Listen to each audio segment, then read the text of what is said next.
तैयार हो जाइए बाजार के एक्शन पैक हफ्ते के लिए, जहां इस साल के आखिरी हफ्ते में हरे निशान के शुरुआत के हैं संकेत। लेकिन बड़ा सवाल है कि रिकवरी के बाद रिकवरी होगी तो कितनी और कितनी टिकाऊ। क्या 18,000 के पार फिर से निकल पाएंगे या फिर रहेगा दबाव? ढेर सारे सवाल है आपके मन में पिछले हफ्ते की तेज गिरावट के बाद, लेंगे उन सबके जवाब। स्वागत है आप सबका शेयर बाजार लाइव में। नमस्कार, मैं हूं अनिल सिंह जी। और नमस्कार, मैं हूं दीपांशु भंडारी। यूजुअली तो मैं कहता हूं सर एक्शन के लिए हो जाइए तैयार, बट एक्शन दिखेगा इस हफ्ते। नहीं, लग रहा है सिर्फ हम ही काम कर रहे हैं सर। हाँ, काम हम ही कर रहे हैं, लेकिन हम जितना कर रहे हैं उसमें कुछ ना कुछ बढ़िया और कुछ ना कुछ बेहतर और कुछ ना कुछ बड़ा होने की पूरी उम्मीद कर सकते हैं हम। अरे वाह। जब उम्मीद छोड़ दें कि कुछ नहीं होने वाला है, तभी कुछ ना कुछ होने लगता है। आपको ध्यान होगा कुछ 7-8 ट्रेडिंग सेशन पहले, 10 सेशन पहले हम बात कर रहे थे लगातार कि अब ऑप्शंस बेचना बहुत रिस्की है। और आप देखिए वहां से जो वॉलेटिलिटी बढ़ती हुई दिखी, तो आमतौर पर जब एक आम धारणा बन जाती है कि कुछ नहीं होगा तो बहुत कुछ होता है। आम धारणा बन जाए कि बहुत तेजी होनी है तो फिर थोड़ा मार्केट झटका देता रहा। आम धारणा जब बन जाए कि बहुत खराब होने वाला है तो फिर बाजार सरप्राइज वहां भी करता है। तो देखिए, सरप्राइज और शॉक्स के बीच में बाजार की ट्रेडिंग है।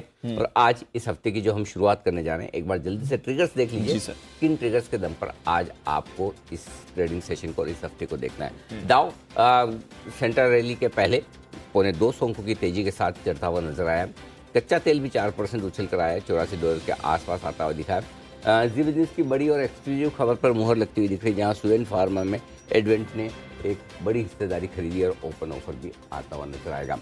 चीन समेत 4 और देश, यानी कि कुल मिलाकर 5 देशों से आने वाले यात्रियों के लिए अब RT-PCR जरूरी कर दिया गया है। तो कोविड के मोर्चे पर भी ढेर सारी खबरें आपको दोनों ही तरह की आती हुई नजर आएगी। तो ये है इस हफ्ते की शुरुआत करने के लिए आपके लिए सारे के सारे संकेत। तो संकेत आ रहे हैं सर।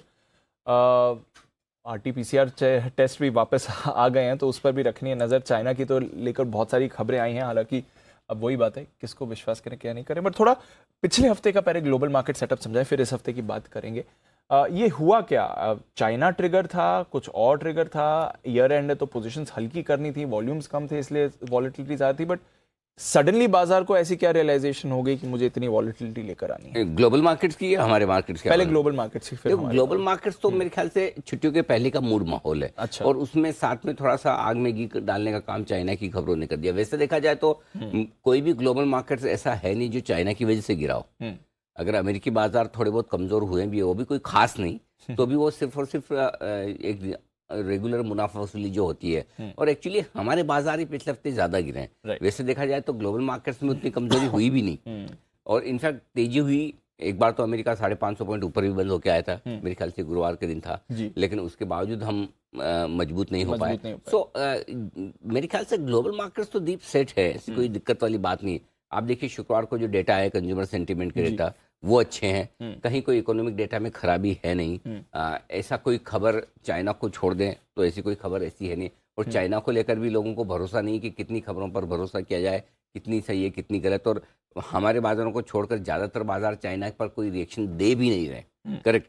इनफैक्ट आप देखिए पिछले हफ्ते तो जापान जैसी देश से इतनी बड़ी खबर आने के बाद कि वहां पर उन्होंने बॉन्ड की यील्ड की रेंज बढ़ाई है, ये सब किया, इतनी महंगाई उन्हें दिख रही, उसके बावजूद ग्लोबल मार्केट जितने खराब हो सकते थे उतने हुए नहीं। अगर खराब हुए तो हम ही हुए जी। और एक्चुअली हमारी भी समस्या क्या है? हमारी समस्या खराब होने में नहीं है। ऐसा नहीं कि हम पहली और आखिरी बार खराब हुए, है ना। आदत हमारी अलग पड़ चुकी है। हमारी आदत ये पड़ चुकी है, अब हम अपने आप को मजबूत मानते हैं। जितना अमेरिका घटेगा हम उतने नहीं घटेंगे, बढ़ेगा तो हम बढ़े ना बढ़े लेकिन उससे ज्यादा बढ़ने की कोशिश हमेशा करते हैं। तो ये पिछले महीने भर में जो एक बदलाव हुआ है अमेरिकी बाजारों को अंडर परफॉर्म करने का तेजी की तरफ और कमजोरी की तरफ थोड़ा सा उससे ज्यादा गिरने का, ये बदलाव के साथ माइंड सेट और ट्रेडिंग पोजीशन एडजस्ट हो रही है। नहीं तो अभी से 3-4 हफ्ते पहले तक लगातार ये था, हम अमेरिका से पहले ही भागे। हमारा लाइफ टाइम तो बन ही चुका है। अभी भी नैस्डैक तो 35% नीचे है अपने टॉप से। करेक्ट।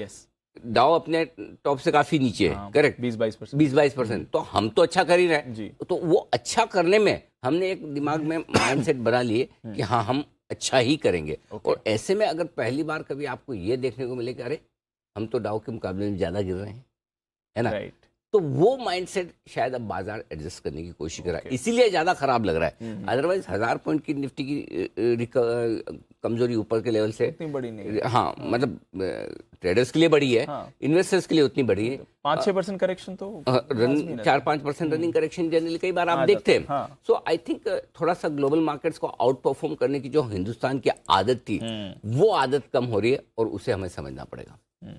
वैसे इस साल काफी बार ऐसा कुछ हुआ है ना, नई नई चीजें हमने सीखी हैं डाउ के कोरिलेशन में, हमारे बाजार के कोरिलेशन में। अब कोई और नया चीज भी सीखी? नहीं बहुत कुछ है। देखिए दीप, और मैं तो फिर कहना चाहता हूँ कि मैं 1993 में जब क्वालिफाइड हुआ, 94 से मैं मार्केट ट्रैक कर रहा हूँ एक्टिवली।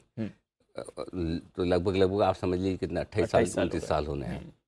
मेरे ख्याल से अगर सबसे ज़्यादा इस 28 सालों में मैंने सीखा है तो 2022 से। अच्छा। हाँ, मतलब न 2008 में जितना सीखा, देखो आपको ज्ञान तो मंदी में ही मिलता है जी, है ना। जी।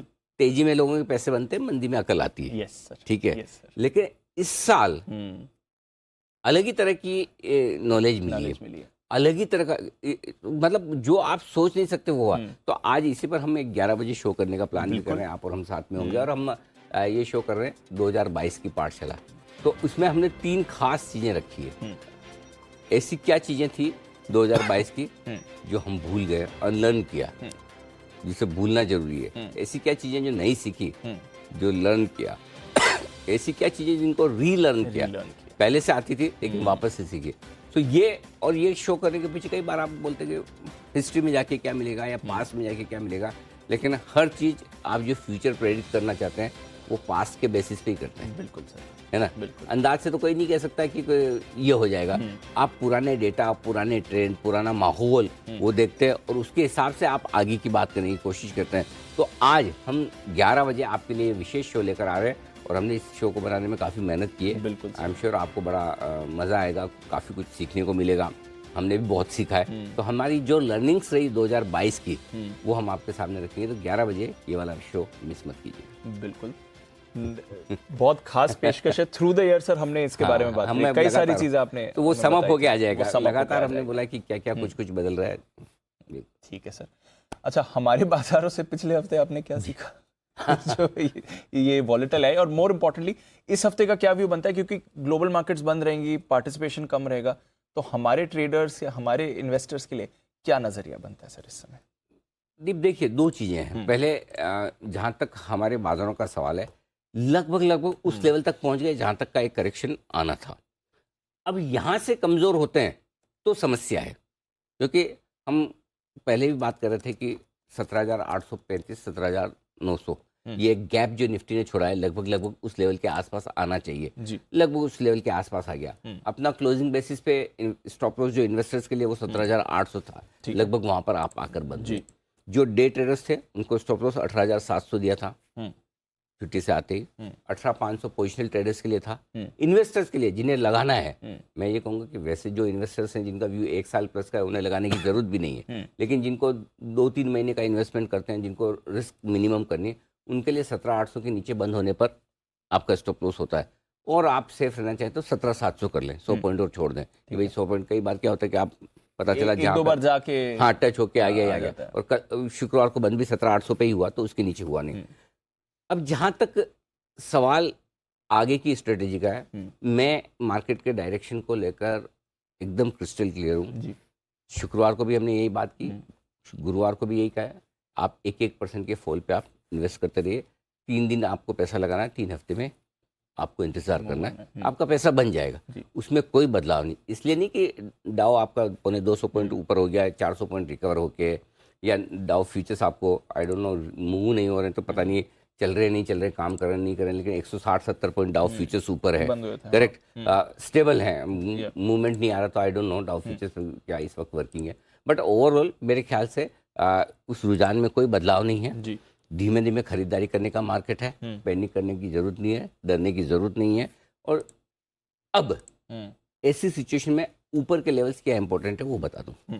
पहली चीज ये कि जब भी एक तेज फॉल के बाद बाजार रिकवर होते हैं, पहली रिकवरी जो आएगी उसमें प्रॉफिट बुकिंग आएगी, क्योंकि फंसे हुए ट्रेडर्स निकलेंगे। और वो लेवल क्या है? वो लेवल है 18,000 18,050। ओके, ठीक है, ये पहली रुकावट का लेवल है। आपने 18,000 18,050 को क्रॉस करके आप टिके तो आपको थोड़ा सा रिलीफ लेना है, हाँ ठीक है अब ठीक हूँ, लेकिन फुल फ्लेज तेजी के मूड में तब आना है जब 18,200 को पार करके आप बंद हो। ये लेवल्स मैं क्लोजिंग बेसिस पर बता रहा हूँ, 18,050, 18,000 या 18,050 जो भी उस समय के मूड माहौल को देखकर इसके ऊपर आप बंद हो जाते हैं, ठीक है, तो आपकी नीचे की रिस्क एक बार के लिए कम होगी, खत्म नहीं हुई, कम हुई है।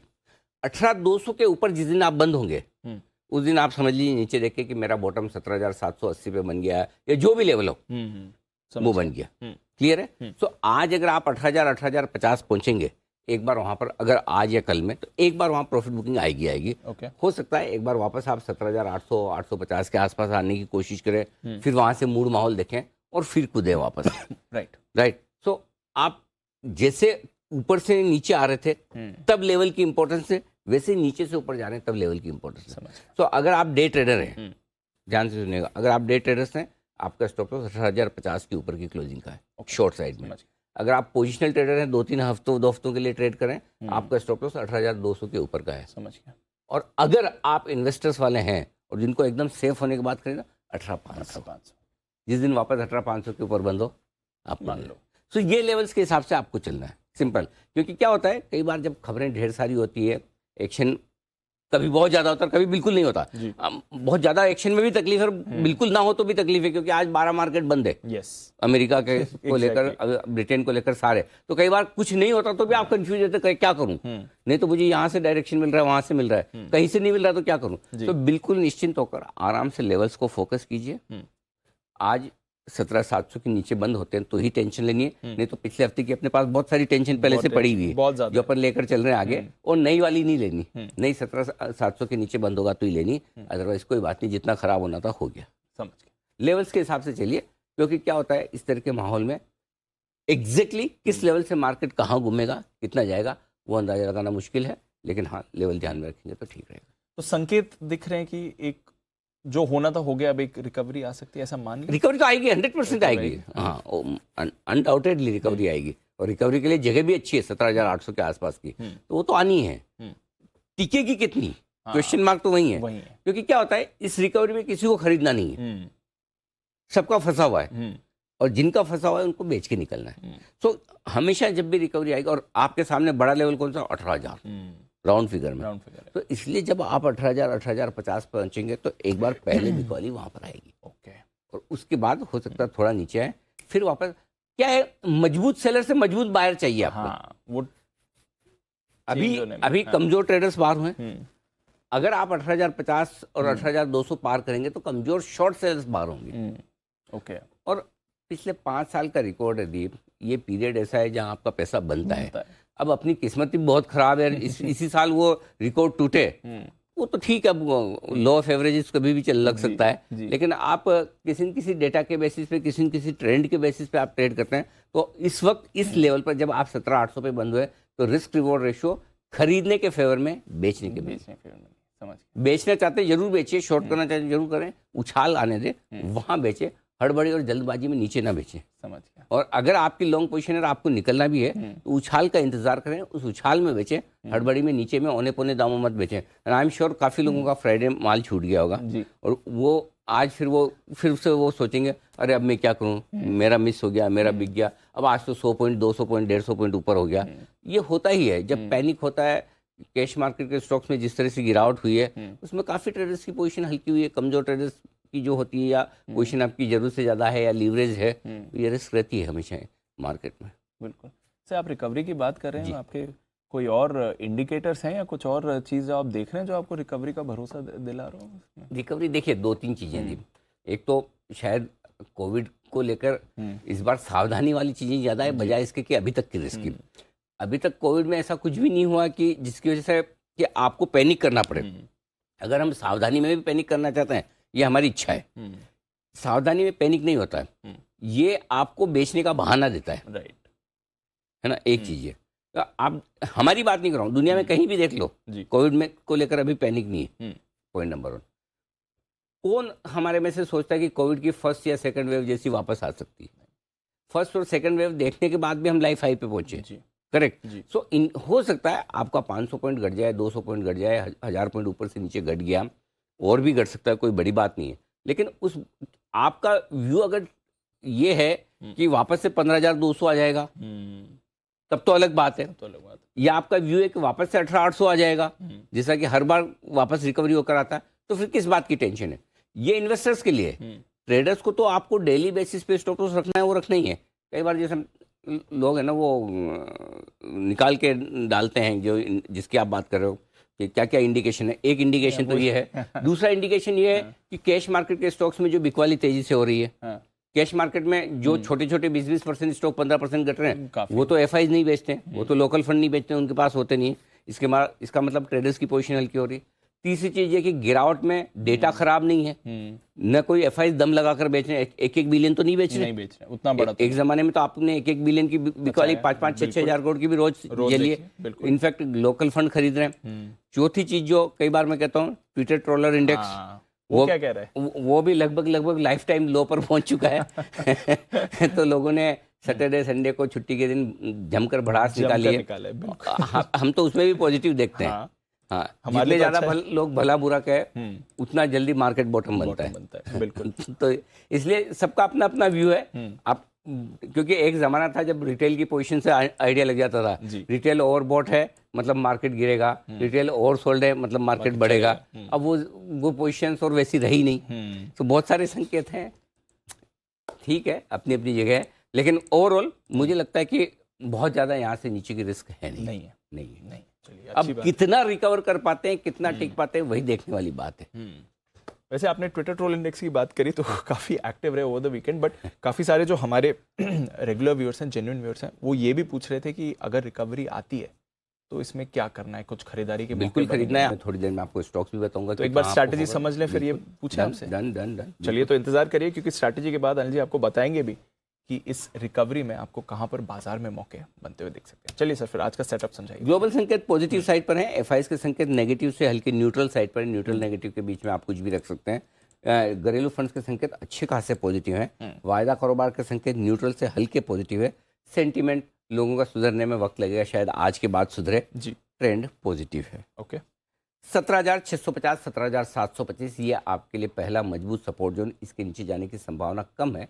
गए तो 17,525, 17,575 सेफर साइड पर बड़े लेवल से आजकल देना जरूरी है, ताकि अगर अपसाइड बन जाए, डाउन साइड आ जाए तो आपके ध्यान में रहे।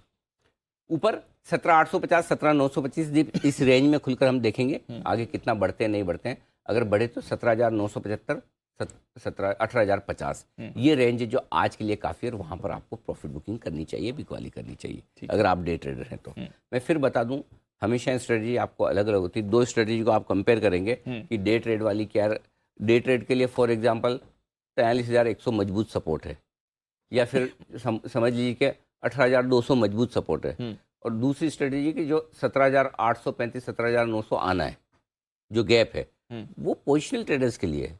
स्टॉप लॉस डे ट्रेडर्स के लिए 18,700 होता है, पोजिशनल ट्रेडर्स के लिए 18,500 होता है, इन्वेस्टर्स के लिए 17,800 होता है। उसी तरह से जो बड़े मूव है और छोटे मूव, डेली वाले मूव और बड़े मूव को आप साथ मिलाकर कंपेयर करेंगे, फिर कहेंगे ये स्ट्रेटजी अलग है, वो अलग है, तो ट्विटर पे वो सब पढ़ने से ज्ञान नहीं मिलेगा। वो सुनकर समझकर क्या होता है, आपको जब स्ट्रेटजी समझनी है तो सिर्फ खाली लेवल पढ़ने से आ जाए तो फिर भाई सिंपल सी चीज़ है। अगर है ना दीप, समझो अपनी किताबें पढ़ने से काम हो जाता, तो कोई स्कूल कॉलेज की जरूरत थी? हाँ, कोई टीचर की जरूरत थी? नहीं, बैठे बैठे ही हो जाता है ना। सभी पढ़ लेना, फिर जरूरत क्या है? वही किताब है जो हमारे गुरुजी भी पढ़ा रहे हैं, है ना। स्कूल कॉलेज लाइब्रेरी खोल दो खाली। तो जो ट्विटर पे सोशल मीडिया पे खाली कमेंट्री पढ़ के उसमें भावनाएं थोड़ी, शब्द है खाली, है ना। तो जब भावनाएं चाहिए तो देखकर समझना पड़ेगा कि किस चीज़ के लिए क्या लेवल दिया है। वो अलग तरीके से खाली एक दिमाग से देखेंगे तो समझ नहीं आएगा। एनीवे, तो ये सारे आज आपके लिए लेवल्स हैं। समझ बैंक निफ्टी 41,300, 41,475 आज का पहला सपोर्ट जोन है। इसके नीचे जाने की संभावना कम है। अगर आए तो 41,850 से 41,125 से 41,200 ये खरीदारी के लिए अच्छी जगह बनेगी। 250, 41,125, 41,250। फिलहाल आज मैं 41,000 के नीचे यहाँ से कमजोरी नहीं देख रहा। नहीं देख रहे? हाँ, ठीक है, ये मैं कह रहा हूँ। और न 17,650 के नीचे की कमजोरी देख रहा हूँ। वर्स्ट केस सिनेरियो में। बस कैसे हाँ, आज के लिए बता रहा हूँ, फिर ये मत सोचना वर्स्ट केस सिनेरियो में 3 दिन बाद हो गया तो बोला आपने तो। हाँ, और बाय द वे, हाँ, काफी लोग ये भी कह रहे थे, आप तो कह रहे थे कि ब्लैक फ्राइडे नहीं आएगा। अगर जिसको लगता है कि 320 पॉइंट निफ्टी घटे और 740 पॉइंट घटे ये ब्लैक फ्राइडे है, तो भाइयों मैं आपकी जानकारी के लिए बता दूं, फिर आप जिंदगी में तैयार हो जाइए बहुत बड़े नुकसान के लिए, क्योंकि ये ब्लैक फ्राइडे नहीं है। ये कहीं से भी ब्लैक फ्राइडे की डेफिनेशन में दूर दूर तक नहीं आता। ब्लैक फ्राइडे जिन लोगों ने देखा है उनके अनुभव से पूछे, ये तो कुछ भी नहीं है। ब्लैक फ्राइडे तो वो होता है जिस दिन 5, 7, 8%, 10% आपका कोई HDFC, रिलायंस इस तरह के स्टॉक गिरे, है ना, इंडेक्स 5, 6% घटे। आई थिंक सर वो जो मार्च 2020 की सेलिंग थी, उसके बाद वैसी सेलिंग तो हमने दोबारा देखी नहीं है। वो सही माने में। और एक और चीज बता दूंगा, अच्छा आपने याद दिलाया, मार्च 2020 के बाद ये महीना सबसे खराब महीना होता जा रहा है। अब मैं कहता हूँ छोड़ दो, मेरी कमेंट्री मत सुनो किसी का, खाली आप ये सोचो मार्च 2020 के बाद सबसे खराब महीना। मार्च 2020 में आपने पैसा लगाया तो क्या होता? 7,500 का निफ्टी था। ट्रिपल गेन से। करेक्ट। मैं ये नहीं कहता यहाँ से 3 गुना हो जाए, लेकिन आप कुछ तो डेटा देख के डिसाइड करोगे ना कि कहाँ लेना है और कहाँ देना है। यस। सो ये आपके जजमेंट पे डेटा देख लीजिए। अगर मार्च के बाद सबसे खराब महीना हो रहा है तो आपके लिए धीरे धीरे लगा। अब अगर आप ये सोचो कि जहां मैं लगाऊं वहीं से मार्केट घूम जाए, या जहां मैं लगाऊं वहां से नीचे न जाए, इतना ओबलाइज कर दे मार्केट, तो फिर चाहिए क्या लाइफ में? फिर तो सारे जितने इंडस्ट्रिस्ट है, कॉर्पोरेट हाउसेज है, सब लोग वो बंद करके मार्केट में इन्वेस्ट कर ले, ट्रेड कर पैसे की, तो उनके पास भी। बोल रहे परसेंटेज वाइज मार्च के बाद सबसे खराब महीना? जी। मार्च 2020 में कितना गिरे थे सर हम? परसेंटेज तो जाने लगे अच्छा खासा गिरे, रफली 30%। 30%। उसके हिसाब से आप 5% नीचे। हाँ, अब आप कंपैरिजन जो एक दिन में वो गिरावट होती थी, वो एक महीने में हो गई, एक दिन। एनीवे, सो अब आइए आपके लिए बैंक निफ्टी पर हायर साइड पर 41,850, 41,950 पहले छोटी मोटी रुकावट की जगह, बड़ी नहीं है, छोटी है। उसके ऊपर 42,225, 42,375 तक जाने की कोशिश करेगा। हाँ दीप, एक चीज मैं भूल गया जो यहाँ बताना चाहता हूँ, जो आपने स्क्रीन पर देखी भी होगी, 18,050 के ऊपर बंद होने पर हमारे राहत का संकेत आएगा। 18,200 के ऊपर बॉटम बन जाएगा एक बार के लिए शॉर्ट टर्म का। मैंने बैंक निफ्टी का तो बताया ही नहीं। बैंक निफ्टी में क्या होगा? 42,250। ओके, 42,225 होती है, मैं 42,250 नोट कर लीजिए, इस लेवल को बहुत काम आएगा आपके। 42,250 स्पॉट लेवल, कैश लेवल बता रहा हूँ। इसके ऊपर निकलने के बाद आपको रिस्क कम हो जाएगी। जो 18,050 वाली है वो 42,050 है। ठीक है। और 42,625 ये भी नोट करिए, 42,625 के ऊपर बंद हुए तो आप मान लेना जो बॉटम बनना था बन गया। दोनों लेवल एकदम, वो मैं भूल गया, मैं अच्छे से लिख के लाया था, मैंने कहा वीकेंड पे थोड़ा काम करके प्रॉपर, ताकि क्या दोनों तरह के लेवल ध्यान में रहे। तो ये नोट कर लिएगा, 42,250, 42,625 क्लोजिंग बेसिस पे, ये दो लेवल बहुत इंपॉर्टेंट है। क्लियर है? अभी आपके पास सामने लिख के आ जाएंगे, नोट कर लीजिएगा। ठीक है। हाँ, अब आइए सपोर्ट लेवल 17,775, 17,725 दो छोटे लेवल है, 17,650, 575 और 525, ये 5 ही लेवल है सपोर्ट के, है दूर दूर के क्योंकि रेंज बड़ी है। हायर साइड पर 17,850, 17,900 दो छोटे लेवल, 17,925, 17,975 दो मीडियम लेवल, और उसके बाद 18,050, 18,125 ये बड़े लेवल के तौर पर। बैंक निफ्टी 41,675 के आसपास आप बंद हुए, 668, 41,600, 41,475, 41,425 ये 3 छोटे लेवल है। 41,300 250 दो मीडियम लेवल है, 41,125, 41,025 फाइनल लेवल है। लास्ट वाला ऐसे ही लिखा है मैंने, 40,850 जरूरत नहीं पड़ेगी। क्या आजकल क्या है, कुछ भी अपन सोचे नहीं जरूरत पड़ेगी, पड़ जाती है, तो लिख देने में समझदारी। जी ठीक है। हायर साइड पर 41,775, 850 और 41,950 तीन लेवल तो विजिबल हैं आराम से आज के लिए। उसके ऊपर 42,075, 150 दो छोटे लेवल है। असली कंजेशन जोन जो शुरू होता है बैंक निफ्टी के लिए रुकावट का, वो 42,225, 42,300 और 42,375 की रेंज का है, जिस पर आपको फोकस करना है। ठीक है, चलिए, तो ये हैं आपके लिए सारे बड़े लेवल्स आज के लिए। इंपॉर्टेंट सपोर्ट लेवल्स भी बता दें और इंपॉर्टेंट पिवट लेवल्स जो हैं बाजार के, वो भी आपके सामने हैं। डेटा थोड़ा समझाएं सर, पुट कॉल रेशियो क्या कह रहा है? एफआईएस की पोजीशनिंग तो और हमने कम होती देखी है। बढ़िया है, घट कर 44% पर आ गए, तो हल्के हैं थोड़े। पुट कॉल रेशियो 0.72 कंफर्टेबल है, बैंक निफ्टी का 0.67 कंफर्टेबल है। विक्स 6% बढ़ना उम्मीद के मुताबिक है। स्टॉप लॉस इंट्राडे क्लोजिंग 17,700, जिनको छोटा रखना है 17,800 भी रख सकते हैं क्लोजिंग वाला। इंट्राडे तो क्या, जो इंट्राडे तो कल का लो रख लीजिए 17,775 के आसपास, जो आपको ठीक लगे। 17,700 से 17,800 के बीच में आपको स्टॉप लॉस रखना है, जो आपको ठीक लगे। ओके, ठीक है। बैंक निफ्टी 41,500 के नीचे स्टॉप लॉस लगाना है। अब वो आप 41,000 लगाते हो, 41,200 लगाते हो, आपकी मर्जी है। 41,500 के नीचे जो ठीक लगे वो स्टॉप लॉस लगाइए। 41,450 मेरे हिसाब से ठीक है इंट्राडे और क्लोजिंग बेसिस पे। अब आइए शॉर्ट साइड पर 18,050 ये स्टॉप लॉस है आपका इंट्राडे और क्लोजिंग बेसिस पे। 18,050 के ऊपर बंद होते तो एक बार के लिए आपको शॉर्ट काट लेना है। ठीक है। बैंक निफ्टी दूर है स्टॉप लॉस, मेरे पास कोई ऑप्शन नहीं है 42,250 का। ओके, 42,225 निकलता तो मैंने 25 पॉइंट ऊपर कर दिया इंट्राडे। आपको स्टॉप लॉस शॉर्ट साइड पर अगर आपको बदलाव करने हैं, छोटे रखने, आप कर सकते हैं। फॉर एग्जाम्पल किसी को लगता है मैं तो 17,900 ही रखूंगा, आपकी मर्जी है। किसी को लगता है बैंक निफ्टी में मैं तो 41,800 रखूंगा, 700 रखूंगा, आपकी मर्जी है। आप चेंज करना चाहें कर सकते हैं। मेरे लेवल के हिसाब से ये स्टॉप लॉस निकल कर आता है। अच्छा, ठीक है, डन। Done. नई पोजीशन खरीदना है निफ्टी 17,700 के स्टॉप लॉस के साथ। 17,850, 900 दो छोटे level, 925, 975 medium level, 18,050, 18,125 final level आज और एक दो दिन तक के लिए। जो लोग बेचना चाहते हैं 18,000 से मूड बनाना शुरू करें, 18,050 से शुरू करें, मूड माहौल को देखकर 18,125 तक बेच सकते हैं।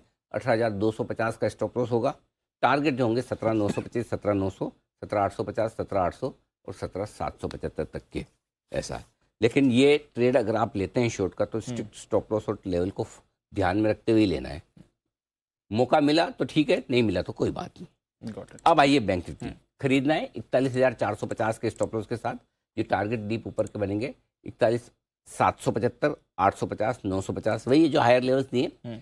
42,075, 42,150 दो ये मीडियम लेवल हो गए। 42,225, 42,300 और 42,375 तक की यात्रा आजकल में करने की कोशिश बैंक निफ्टी कर सकता है। ठीक है, डन। जो लोग शॉर्ट करना चाहते हैं, रेंज बहुत दूर की ऊपर की है, अब आपको लगेगा वहाँ आएगा नहीं आएगा, आया तो ठीक, नहीं आया तो कोई बात नहीं। 42,000 के आसपास आप सोच सकते हैं, मूड बना सकते हैं कि करूँ ना करूँ, लेकिन आपके पास ज़्यादा संकेत है नहीं, आज छुट्टियाँ ज़्यादा है, इसलिए मेरे लिए जो परफेक्ट जगह है बेचने की वो 42,225 से लेकर 42,375 की रेंज में है। वहाँ पर बेचिए। स्टॉप लॉस बहुत दूर का है और वही लगाना है। तो हाँ 42,650। फिर मैं बोलूँगा जैसे निफ्टी में जो स्ट्रेटेजी दी है उसमें कोई छेड़छाड़ नहीं होगी शॉर्ट साइड पे, इसमें भी नहीं होगी। यही लेवल मेंटेन करना है तो ही बेचिए। 42,650 आपका स्टॉप लॉस होगा। टारगेट जो बनेंगे वो 42,150, 42,075 दो छोटे टारगेट, 41,950, 850 और 41,775 दो मीडियम, 3 मीडियम टारगेट, 41,675, 41,600 तक के फाइनल टारगेट के लिए। Thank you very much. सारे ये आपकी स्ट्रेटेजी लेवल्स नोट कर लिएगा। सारे के सारे स्पॉट कैश लेवल है, फ्यूचर्स के नहीं, ये ध्यान में रखिए। ठीक है, देखो धीरे धीरे 75 पॉइंट सेंचुरी मारने की मूड मूड में आ रहा है, बिल्कुल आ रहा है, बिल्कुल। इंडिया बुल्स हाउसिंग बैन में बना हुआ है, कोई परेशानी नहीं। डेटा, कुछ इंपॉर्टेंट डेटा फंड्स की तरफ से और लेवल्स के साथ 3400 करोड़ के आसपास की खरीदारी है लोकल फंड्स की। बड़ा है, और क्या चाहिए?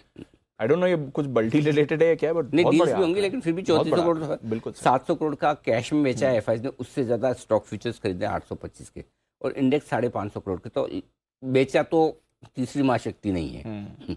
हाँ, बिल्कुल सर। हाँ, तो अब कई बार लोग बोलते हैं कहाँ तीसरी महाशक्ति कहाँ गई, हवा निकल गई 7 दिन में। हवा नहीं निकली है। तीसरी महाशक्ति का पावर कहीं कोई कम नहीं हुआ है। पावर तो पावर होता है, लेने में भी होता है तो देने में भी होता है। जब एफआईज बेच रहे थे तो तीसरी महाशक्ति ने खरीदा, गया ना ऊपर। हाँ, हिला किसी से नहीं, गिरा ना। अगर आज एफआईज ले रहे हैं और तीसरी महाशक्ति बेच रही तो आ रहा है ना नीचे, तो तीसरी महाशक्ति का पावर तो बढ़ा है, कम नहीं हुआ है दोनों तरफ जी। तो इसलिए जो लोग ये ट्रोल करते हैं कि तीसरी महाशक्ति की हवा निकली, हवा नहीं निकली, उन्हीं का पावर है, उन्हीं का पावर है। अगर सब रिटेल बेचेंगे तो आएगा मार्केट नीचे, जब ले रहे तो आएगा ऊपर। तो ये कोई एफआईज की वजह से मार्केट ऊपर नीचे नहीं हुआ है। जिस दिन रिटेल बेचना बंद कर देंगे, वापस लेना शुरू करेंगे, फिर से आपको एक्शन दिखेगा। फिर से दिखेगा। डेटा में तो साफ दिखा रहा है तीसरी महाशक्ति की ताकत में कोई कमी नहीं है। ताकत तो दोनों तरफ होती है, लेने में भी होती है, बेचने में भी होती है। अभी बेचने वाली दिख रही है, दबा कर बेचा है, करेक्ट। तो अंडर एस्टिमेट मत करिए अपने आप को। जिस दिन आप में वापस वो जोश आ जाएगा कि हमें खरीदना है, हमें लेना है, तब वापस आपको तेजी दिखेगी। ठीक है, डन सर। इंपॉर्टेंट लेवल्स 17,800 पहला लेवल है, जहां 42 लाख शेयरों का ओपन इंटरेस्ट पुट में सपोर्ट का काम करेगा। 18,000 के कॉल्स पर हाईएस्ट ओपन इंटरेस्ट है दीप 94 लाख शेयरों का, जिसमें 81 लाख शेयर शुक्रवार को जुड़े। तो 18,000, 18,050 ऊपर, 17,975 से 18,050 समझ लीजिए, ये रुकावट का काम करेगा। और नीचे में 17,725 से 17,800 की रेंज में सपोर्ट का काम करेगा। ये लेवल हो गया आपके निफ्टी के। बैंक निफ्टी डेटा कम है, 43,000 के आसपास आपके लिए थोड़ी सी हल्की फुल्की रुकावट है। जो 42,850 950 हमने दिया है वो डेटा में दिख रहा है, अदरवाइज कोई खास बात नहीं। ठीक है सर, अंडरस्टूड। तो चलिए इंपॉर्टेंट लेवल्स, आज की स्ट्रैटेजी सब आपके सामने है। आईपीओ 9 बजे बात करेंगे। सॉरी 43 नहीं, 42,000 43,000 बोलिए, 42,000 के आसपास 42,000 हल्की फुल्की रुकावट। 43,000 बहुत दूर, माउंट एवरेस्ट लगता है अभी तक। दिन में एक बार कब पहुंचेंगे? दिन में एक बार आता है ना मौका। हाँ आएगा, मौका आएगा बिल्कुल 100%। 9 बजे आईपीओ। हाँ, कुछ स्टॉक्स की जो आप बात कर रहे हैं, मैं एक बार आपको करनी है थोड़े स्टॉक्स बताना चाहता हूँ। जी। कई इस वीकेंड पे मुझे कुछ लोगों ने पूछा भी कि इस गिरावट में क्या खरीदना चाहिए अगर जिनको लेना ही है, क्योंकि पहली चीज़ तो है कि जिनको लेना है उनके ये सोच के लेना है कि मेरे लेने के बाद नीचे भी आएगा और मुझे 2-3 टुकड़ों में लेना है। अगर आप 1-2 टुकड़ों में ले चुके तो 1-2 टुकड़ों में और लीजिए, ठीक है। लेने के लिए आपको दिग्गज शेयरों पर फोकस करना है। राइट। कई सारे लोगों को ये समस्या है कि पीएसयू बैंक्स 40% 50% घट गए। अब देखिए ये चीज़ होगी। आपको याद होगा जब हमने सरकारी बैंकों पे प्रॉफिट बुकिंग का कॉल दिया था, शॉर्ट का कॉल नहीं दिया था, प्रॉफिट बुकिंग, उसके बाद 10-15% साथ बढ़े भी। अब आप 10-15% ऊपर बढ़ सकते हैं और 40% ऐसे घट सकते हैं। अब कौन सा कॉल आप सही मानोगे? एग्जैक्टली। या दोनों ही गलत मानोगे? जी। राइट। तो जी। इसलिए मेरा ये मानना है कि अब सरकारी बैंकों को वापस खरीदने का वक्त आ रहा है। ओके। हाँ, अगर 30-40% घटने के बाद आप सरकारी बैंक नहीं खरीदेंगे तो 40% ऊपर क्यों लिए? है ना? ये सवाल अपने आप से पूछो। बैंक ऑफ बड़ौदा, ये स्टॉक आपके खरीदारी की रेंज में आना चाहिए। Got it. रिलायंस इंडस्ट्रीज 2,500 रुपये पे, ये खरीदारी की रेंज में आना चाहिए। डीएलएफ जैसे स्टॉक है, ये खरीदारी की रेंज में आना चाहिए। तो धीमे धीमे आप अच्छे स्टॉक, देखो आपको गेम खेलना है खाली सीजनल 2-4 दिनों के लिए, तो आपको फार्मा है। जब तक कोविड चल रहा है तो फार्मा में ट्रेड करो। जिस दिन कोविड ठंडा होता है, thank you very much, done, है ना? ठीक है। ये तो सिंपल लॉजिकल ट्रेड है। जी। लेकिन जिनको इन्वेस्ट करना है और उन शेयरों में इन्वेस्ट करना है जहां पर आपको करेक्शन ठीक ठाक सा मिल गया है, तो उनको यहाँ दिमाग लगाना है। ये 2-3 स्टॉक तुरंत आपने बोला तो मेरे ध्यान में आया, तो ये नीचे में आपको एक्यूमुलेट करने चाहिए। Got it. टेंशन नहीं है, टेंशन नहीं है, ठीक है। टेंशन 300 नीचे थे तब भी नहीं है, आज 100 ऊपर है तो भी नहीं। तो भी नहीं। ऐसा नहीं कि लेवल के हिसाब से टेंशन बढ़नी या घटनी चाहिए। अनबायस होकर स्टेबल माइंड से सोचेंगे तो सब चीज़ों के भाव आएंगे, आराम से आएंगे, चिंता करने की जरूरत नहीं। होल्डिंग करने की कैपेसिटी होनी चाहिए बस। और जब ज़्यादा डर लगे 2-3 दिन मत देखो, न टीवी देखो, न ट्रेडिंग स्क्रीन देखो, आराम से एंजॉय करो, गिफ्ट लो, गिफ्ट दो। वही तो मौका है, समय मौका है, वही घूम फिर के आओ। जो लोग अब समझ में आया कि ये रेंट पे घूमने क्यों जाते लोग, बच्चे हुए को पीछे स्ट्रेस देके जाते हैं। Exactly. By the way stress से याद आया, बसिन साहब आज आ रहे हैं। हाँ, आज तो आ रहे हैं और तो थोड़ा दूर भी करेंगे सब। हाँ, मंदी वालों का कोई स्ट्रेस देंगे, तेजी वालों का दूर करेंगे। तो आज 9:30 से 10 बजे तक बसिन साहब हमारे साथ लाइव भी होंगे। चलिए, तो उनका भी इंतजार है। भसीन साहब से भी बाजार पर राय लेंगे, उनके कुछ बेहतरीन स्टॉक आइडियाज़ भी लेंगे। अनिल जी ने आपको कुछ अच्छे स्टॉक आइडियाज़ बताएं, इसका भी आप रखें नज़र। और 9 बजे आईपीओ रेडिएंट, इस पर भी अनिल जी अपनी राय आपको देने वाले हैं। आइए फिर जान लेते हैं हमारी टीम के साथ आज खबरें क्या कह रही हैं। हमारे साथ नुपुर और कुशल, साथ ही अरमान है तैयार। अरमान, मॉर्निंग, बताएं क्या है आज के ट्रिगर्स और खबरें। जी, सबसे पहले ट्रिगर्स में शिपिंग कॉर्पोरेशन ऑफ इंडिया, जहां पे डी मर्जर पर अगर आप देखेंगे तो एमसीए की बैठक होने वाली है। उसी के साथ साथ धानुका एग्रीटेक की अगर आप बात करें तो वहां पे जो बायबैक है वो आज से शुरू होता हुआ दिखेगा। आईपीओ अपडेट्स में कैफिन टेक्नोलॉजीज की बात करें तो वहां पर जो आईपीओ का अलॉटमेंट है वो होता हुआ दिखेगा। और ग्लोबल के हिसाब से अगर आप बात करेंगे तो टोटल 12 के जो वर्ल्ड मार्केट्स हैं वो बंद हैं, जिसमें आप यूएसए, यूके, सिंगापुर और हांगकांग की अगर बात करेंगे जहां पे ट्रेडिंग हॉलीडे है। आईपीओ अपडेट में रेडिएंट कैश मैनेजमेंट, जिनका आज डे 2 है, डे 1 का अगर आप सब्सक्रिप्शन देखेंगे तो सुस्त रिस्पॉन्स ओवरऑल देखने के लिए मिला है। लगभग टोटल सब्सक्रिप्शन मिला है वो 4% का मिला है, जिसमें रिटेल का अगर आप देखेंगे तो 6% बढ़ता हुआ दिखा है। खबरों में सुविन फार्मा, जो कि जी बिजनेस की खबर पर मोहर लगती हुई दिखी है। एडवेंट इंटरनेशनल जो सुविन फार्मा में हिस्सेदारी जो है वो खरीदेगी, और जो जस्ती फैमिली से एडवेंट इंटरनेशनल जो खरीदेगी हिस्सेदारी, उसका जो टोटल क्वांटम है वो नहीं है। ओवरऑल अगर आप देखेंगे जो प्रमोटर होल्डिंग हालांकि जो अभी है वो 60% की है, और उसी के साथ साथ जब ये होगा तो डेफिनेटली लाजमी है कि ओपन ऑफर भी आएगा, तो 26% अतिरिक्त हिस्सेदारी के लिए ओपन ऑफर भी लाएगी कंपनी। टाटा मोटर्स कंपनी को दिल्ली ट्रांसपोर्ट कॉर्पोरेशन से एक बड़ा ऑर्डर मिलता हुआ दिखा है। 1500 इलेक्ट्रिक बसों को सप्लाई, ऑपरेट और मेंटेन करने के लिए इनको ये ऑर्डर मिलता हुआ दिखा है। और अंत में अगर सीमेंस की बात करेंगे तो वहां पर भी कंपनी को रेल मंत्रालय से लेटर ऑफ अवार्ड मिलता हुआ दिखा है, और ये 900 अगर आप देखेंगे लगभग 1200 इलेक्ट्रिक जो इंजन का निर्माण के लिए जो है उनको ऑर्डर मिलता हुआ दिखा है। और ओवरऑल अगर आप वैल्यू देखेंगे तो लगभग 26,000 करोड़ का जो है कंपनी को ये ऑर्डर मिलता हुआ दिखा है। ओके, तो ये है आपके लिए कुछ बड़े ऑर्डर्स, टाटा मोटर्स, सीमेंस दोनों को मिलते हुए दिखे, इस पर रखें नजर। हमारी खबर पर भी मुहर लगी है। नुपुर, मॉर्निंग, बताएं आपके पास कौन सी खबर है? Good morning. सबसे पहले रिलायंस कैपिटल, जहां पे इंडसइंड बैंक की जो होल्डिंग कंपनी है इंडसइंड इंटरनेशनल होल्डिंग, उन्होंने बोली लगाई है 9,000 करोड़ का अपफ्रंट कैश देने के लिए इस बोली को लगाया गया है। मैं वापस से बता देती हूँ, इंडसइंड इंटरनेशनल होल्डिंग जो प्रमोटर ग्रुप है इंडसइंड बैंक की, उन्होंने बोली लगाई है रिलायंस कैपिटल को लेके। डीएफएम फूड्स जहाँ पे डीलिस्टिंग को लेकर बातें चल रही है, वहाँ पे अब नया ऑफर जो दिया गया है, काउंटर ऑफर, वो 30 दिसंबर से खुलकर 5 जनवरी को बंद होगा। काउंटर ऑफर की प्राइस देखें तो 467 रुपीज़ के आसपास की है। पहले जो प्राइस आई थी वो 525 की थी, तो जो डिफरेंस है वो 11% के आसपास का है। श्रीराम फाइनेंस, जहाँ पे 15 रुपये का अंतरिम डिविडेंड कंपनी ने ऐलान किया है। 4 जनवरी को रिकॉर्ड डेट है। यूनाइटेड ब्रूरीज भी आज फोकस में, क्योंकि एनक्लेड में जो कंपनी ने अपील करी थी सीसीआई के जुर्माने पे, 752 करोड़ का ये जुर्माना था, वो अब खारिज हो चुका है। तो ये स्टॉक भी आज फोकस में रहने वाला है। क्वेस्ट कॉर्प और ऑलसेक टेक्नोलॉजी, जहाँ पे दोनों के मर्जर की जो बातें आई थी वो अब बोर्ड बैठक में बोर्ड ने उसे विड्रॉ कर दिया, तो ये मर्जर नहीं होने वाला है आगे चल के। रेस्टोरेंट ब्रांड्स, जहाँ पे इंडोनेशिया में यूएस फ्राइड चिकन ब्रांड पोपेस का लॉन्च होने वाला है, 31 दिसंबर को इसे लॉन्च किया जाएगा। एसजेवीएन, जहाँ पे 100 मेगावाट विंड पावर प्रोजेक्ट के लिए कंपनी ने बोली लगाई है।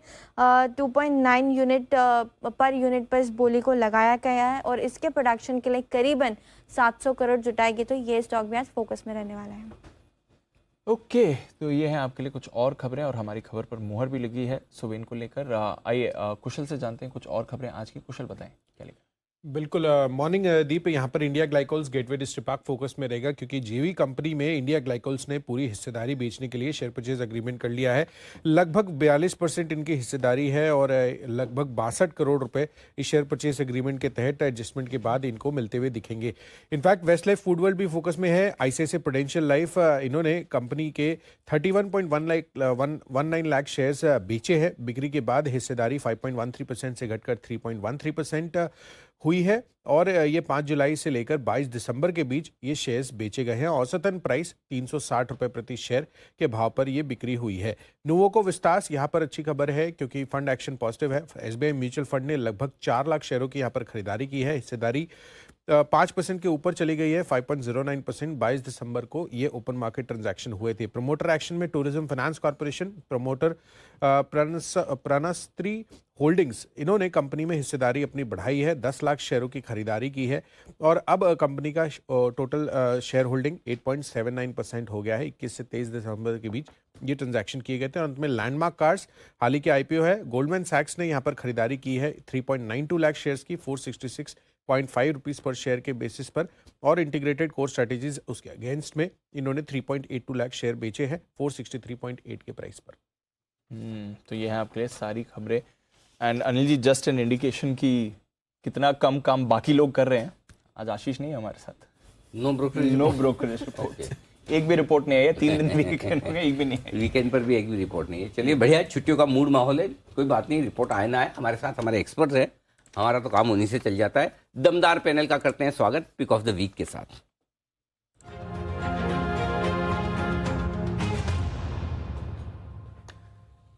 बंसल जी, सुप्रभात, करें शुरुआत। सुप्रभात अनिल जी, सुप्रभात दीपांशु। अनिल जी देखिए, वीकेंड तो अच्छा नहीं बीता। आपने दमदार पैनल बोला तो अनिल जी आपके दमदार पैनलिस्ट के साथ अनिल जी वीकेंड पे होगी ट्रेजेडी। अनिल जी वीकेंड से पहले कुणाल जी के साथ चाय पी थी और अनिल जी ट्रेजेडी ऐसी कि मेरे भी सपने में अनिल जी आप आ गए। तो अनिल जी तब से मैं सोच रहा हूँ कि ऐसा कैसा हो रहा है मेरे साथ। मेरे तो सपने में अनिल जी मतलब कि आप अपने अनिल जी, मैं आप मतलब अपने ओरिजिनल ड्रिंक पर है, कुणाल जी के ड्रिंक में सपने से निकल के अनिल जी मेरे आप अपने ओरिजिनल ड्रिंक पर है, कुणाल जी के ड्रिंक में जाएंगे तो यही होगा। कुणाल जी वही पी पी के मुझे सपने देखते हैं। तो चाय आपके स्वास्थ्य के लिए हानिकारक लग रही है मुझे जी।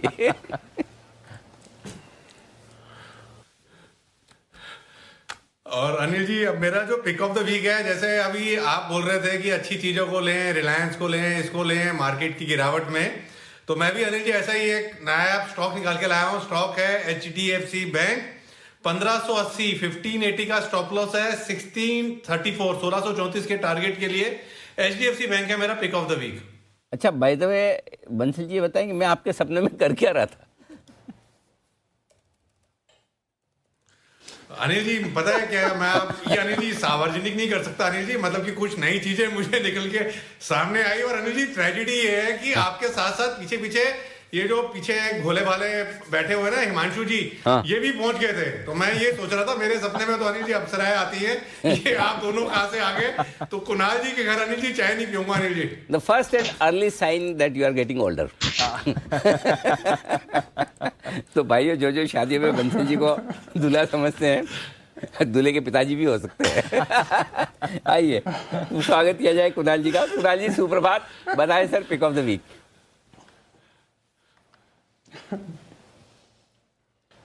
सुप्रभात अनिल जी, सुप्रभात दीपांशु। अनिल जी आप मेरे सपने में नहीं आए। अनिल जी स्पष्टीकरण दे दूं, केवल बंसल जी के सपने में आए। तो Anil ji he is the only one getting older.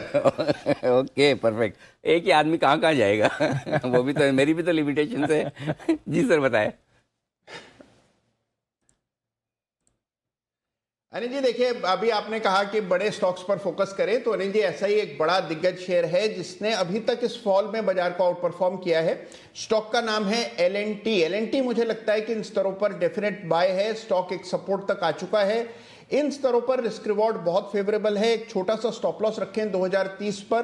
खरीदारी की राय है, पहला टारगेट 2123 रुपए का, दूसरा टारगेट 2170 रुपए का। L&T पर खरीदारी की राय। ओके, L&T करे खरीदारी।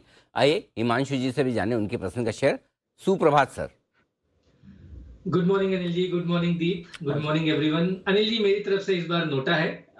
काफी चार्ट स्कैन किए, लेकिन जिस हिसाब से पिछले हफ्ते क्लोजिंग थी जी, काफी चार्ट वीक नजर आए, लेकिन मुझे लगता है कि बाजार शॉर्ट टर्म में थोड़ा ओवरसोल्ड है। तो थोड़ा सा अगर पुल बैक मिलता है तो मैं during the week pick of the week देने की कोशिश करूंगा। परफेक्ट, कोई बात नहीं।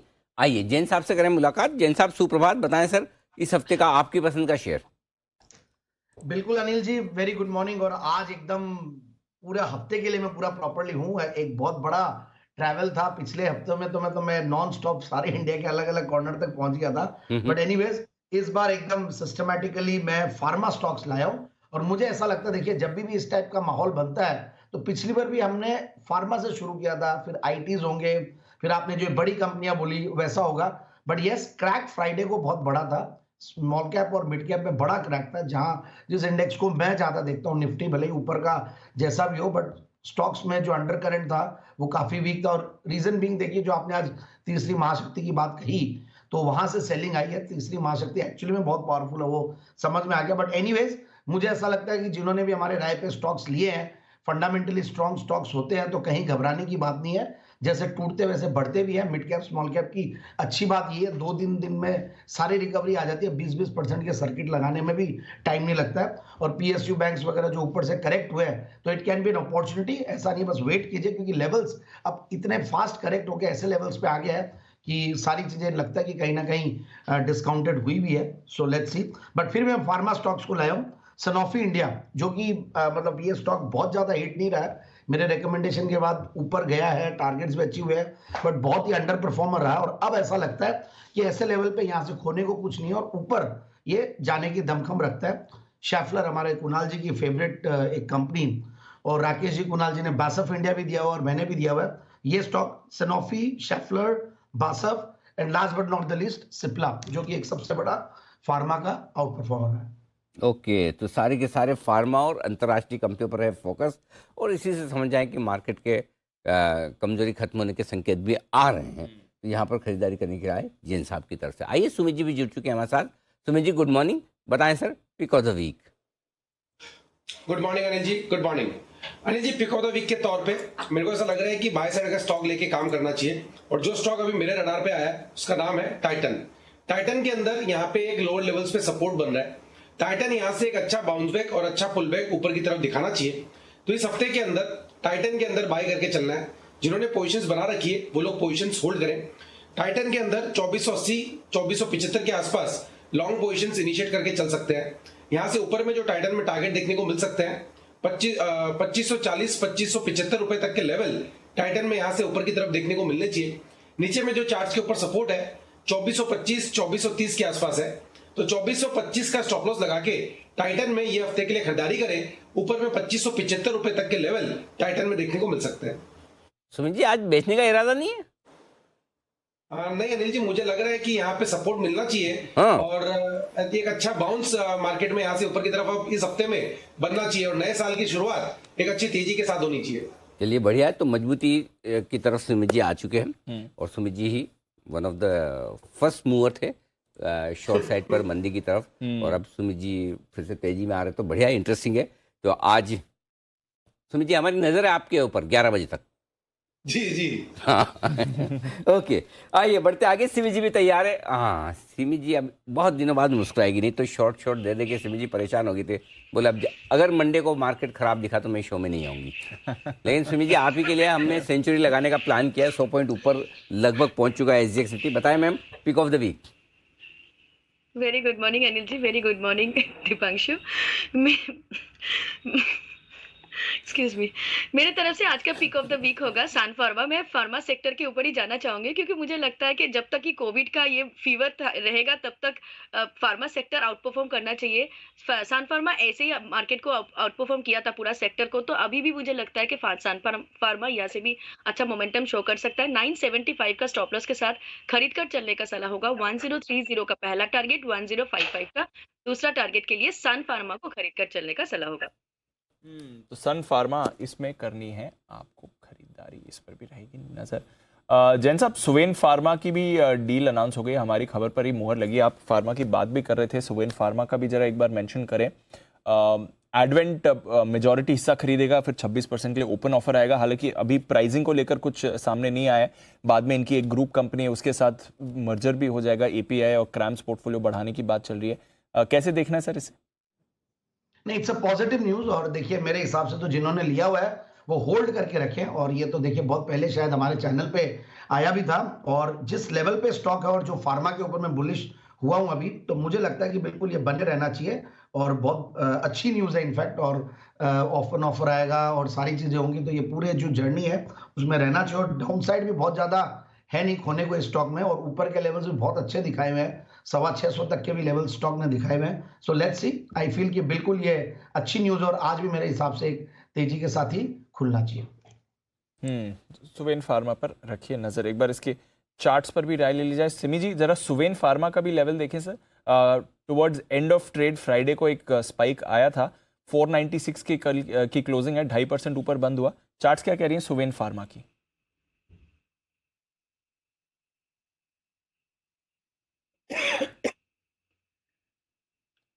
सिमी जी, दीपांशु जी सिमी जी हाँ बताएं। दीपांशु पहले आप सिमी जी बताए थे, उसके बाद सर बताए थे, इसलिए मैं और सुमित शायद दोनों ही कंफ्यूज हो गए थे कि आपका क्वेश्चन किसके लिए था। हो सकता है मेरे लिए था, क्योंकि सुमित एक बार तो आवाज किया कि पर आंसर नहीं दिया, इसलिए मैंने ही दे दिया। नहीं तो मैं बता दूं अगली बार, सिमी जी मैं बता दूं उसका जवाब मैं दूं। अगली बार कंफ्यूजन होना तो दोनों को ही बोलना शुरू कर देना चाहिए। फिर जो इसमें से जो पहले बोलेगा फास्टेस्ट स्विंगर फर्स्ट में, वो पहले आगे निकल जाएगा। सिंपल है ना, जैसा आपने शुरू किया और सुमित जी ने शुरू किया, दोनों में से जिसने पहले शुरू किया वो, और जाहिर सी बात है आप ही करेंगे। हाँ, सुमित जी तो पीछे रहने ही वाले हैं शुरू करने में भी और अंत करने में भी। उनका अंत भी जल्दी हो जाएगा, शुरुआत लेट होगी, तो आप ही को करना है, आप मान लीजिए जी। ठीक है, याद रखेंगे ये जी। अच्छा, ये सुवेन फार्मा टेक्निकली तो काफी शानदार है। मुझे लगता है कि यहाँ से बहुत अच्छा रिटर्न ये भी जनरेट कर सकता है। इनिशियली मुझे लगता है कि 505 510 के आसपास छोटा सा माइनर सा हानि है। क्रॉस करेगा तो सीधा 540 555 तक शॉर्ट टर्म में ही देखने को मिलना चाहिए। चार्ट स्ट्रक्चर काफी स्ट्रॉन्ग है। करंट लेवल पर खरीद कर चलने का सलाह होगा। 485 का स्टॉप लॉस के साथ 510 के ऊपर ज्यादा एक्यूमुलेट करके 540 555 का टारगेट भी यहाँ पे मिल सकता है। ओके, तो सुवेन फार्मा इस पर रखनी है आपको नजर। ये काउंटर भी एक्शन में आ सकता है। फार्मा के लिए खबर आज आपको आती हुई दिख रही है डील मोमेंटम को लेकर। खबर है सीमेंस के लिए भी, और बड़ी खबर है 1200 इलेक्ट्रिक लोकोमोटिव्स बनाने का इन्हें ऑर्डर मिला है। हालांकि 6 दिसंबर को इन्होंने पहले ही बोल दिया था कि ये लोएस्ट बिडर हैं, बट अब कॉन्फर्मेशन हो गए हैं कि बड़ा ऑर्डर कंपनी को मिलते हुए दिख रहा है। हिमांशु जी, चार्ट्स पर सीमेंस सर। दीप देखिए, फिलहाल तो स्टॉक एक शॉर्ट टर्म में करेक्टिव मोड पर है। लेकिन जैसे शो की शुरुआत में बात हो रही थी कि वो बड़े स्टॉक्स, वो अच्छे स्टॉक्स जो कि इस गिरावट में खरीदने चाहिए, सीमेंस एक बिल्कुल उसको उस कैटेगरी में क्वालिफाई करता है। और मुझे लगता है कोई भी गिरावट इस स्टॉक में अगर 2700 रुपए के आसपास आती है तो यहाँ से पोजिशनल तौर पर काफी अच्छा रिवॉर्ड टू रिस्क ऑफर करता है। मेरा मानना है कि स्टॉक एक बहुत अच्छे स्ट्रॉन्ग अप ट्रेंड में रहा है और ये जो करंट डिक्लाइन है कि ये हेल्दी करेक्शन है, स्टॉक में एंट्री लेने के लिए 2700 रुपए के आसपास ऑप्टिमम एंट्री लेवल्स है, अच्छे लॉन्ग टर्म सपोर्ट लेवल्स हैं जहां पर फ्रेश खरीदारी करके चलने की सलाह है। ओके, तो सीमेंस इस पर रखनी है नजर है हमारी टाटा मोटर्स पर भी, क्योंकि इन्हें भी एक बड़ा ऑर्डर मिला है 1500 electric buses Delhi transport corporation की तरफ से। मेंटेनेंस का भी रहेगा, ऑपरेशनल ऑर्डर भी है ये। बंसल जी, टाटा मोटर्स चार्ट पे लगातार डिस्कशन में रहता है, बट पिछले कुछ दिनों से चार्ट ने बिल्कुल कुछ नहीं किया है सर। देखिए दीपांशु, चार्ट्स पे देखें तो एकदम चार्ट्स पे डिस्टॉर्शन है, शॉर्ट टर्म चार्ट्स पर ओवरसोल्ड भी है। सिर्फ एक ही चीज पॉजिटिव है, 378 के अराउंड चल रहा है और 370 से लेकर 375 काफी स्ट्रॉन्ग सपोर्ट जोन है। तो जो लेके फंसे हुए हैं, उम्मीद है कि 370 के लेवल्स यहाँ नहीं टूटेंगे, तो 370 is a big support rebound stock में देखने को मिल सकता है। ये भी एक और स्टॉक है जिसको रडार पे रखना खरीदने के लिए, कि जैसे आपको कोविड का डर कम होगा, क्योंकि जनरली टाटा मोटर्स अंतर्राष्ट्रीय बाजारों से जो भी खबरें अगर नेगेटिव आती है, क्योंकि चीन में बड़ा मार्केट है इनका JLR का, तो इसलिए जब भी आपको लगे वापस से कोविड की खबरें थोड़ी सी ठीक हो रही है, ये एक और स्टॉक है जो रडार पे होना चाहिए। रिलायंस के साथ टाटा मोटर्स, DLF, समझ गया, इवन टाटा कम्युनिकेशन, ये कुछ स्टॉक्स है जो अच्छे करेक्शन दे चुके हैं, यहाँ पे फोकस करना है। आइए करते हैं शुरुआत अब फर्स्ट एड की हेडलाइंस के साथ।